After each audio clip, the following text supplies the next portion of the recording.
Have you ever felt a sense of restlessness, like something more you're meant to do, but you can't quite put your finger on it?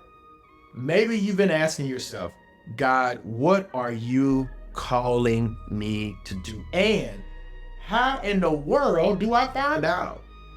In the next few minutes, we're going to explore how to discover your vocation.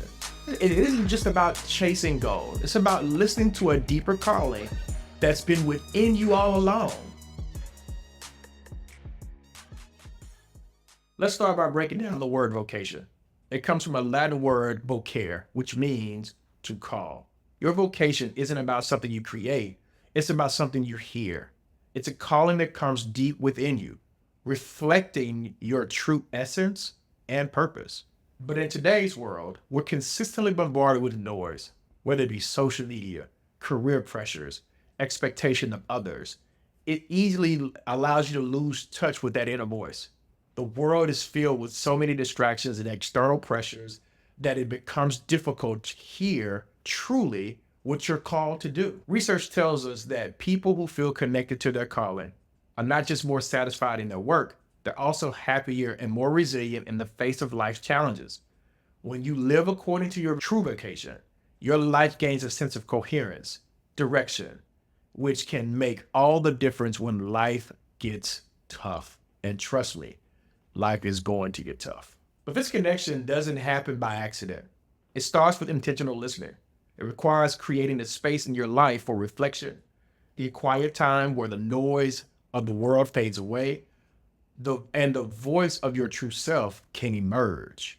And most of the time, we can't hear what the true self is saying because there's so many distractions around us. I want to share my own story.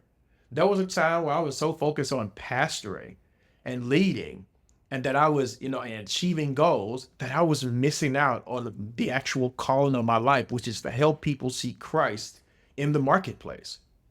I was just checking off boxes that society told me were important, but something felt off, like I was living for someone else.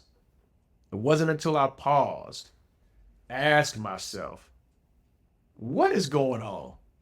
What is life asking for me? That I began to uncover my true vocation, start to realize my true calling wasn't about achieving external success or sitting in the first chair and pastoring. It was about aligning my life to my deepest values and passion. And that's when everything started to shift. Suddenly, the work I was doing felt more meaningful. I felt more connected to it. I felt more connected to my core values and who I am.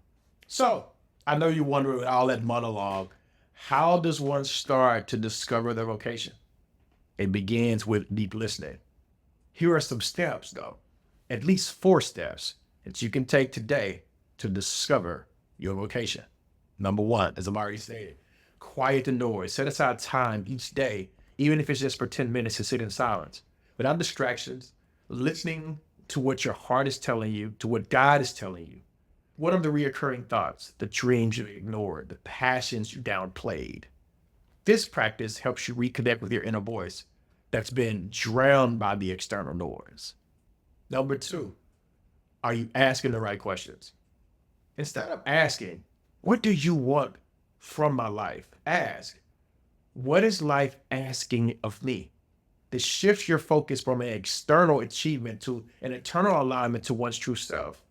It's about listening to the subtle cues and feelings that point you toward your true calling. And your true calling is also rooted in Christ.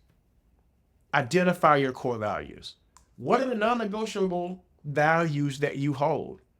These are the truths that you cannot help but live by when you're being true to yourself. For example, if creativity or helping others is at the core of who you are, your vocation naturally aligns with those values.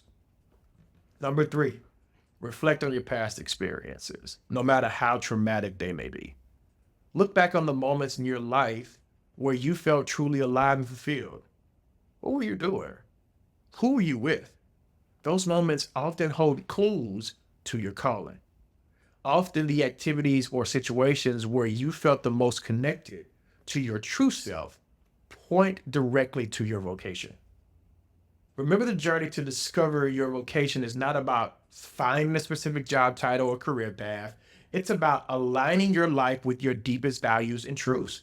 It's about living in a way that feels authentic and true to who you are. Now that we've explored how to start discovering your vocation, I want to encourage you to take action this week.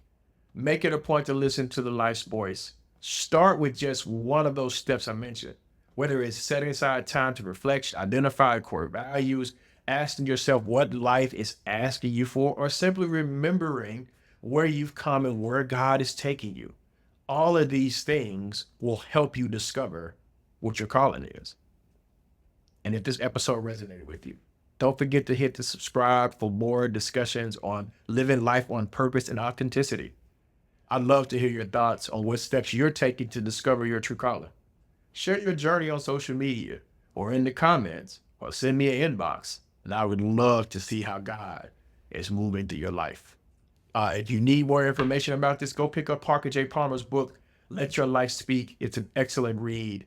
You don't want to bypass that. And remember, your vocation isn't something you need to chase.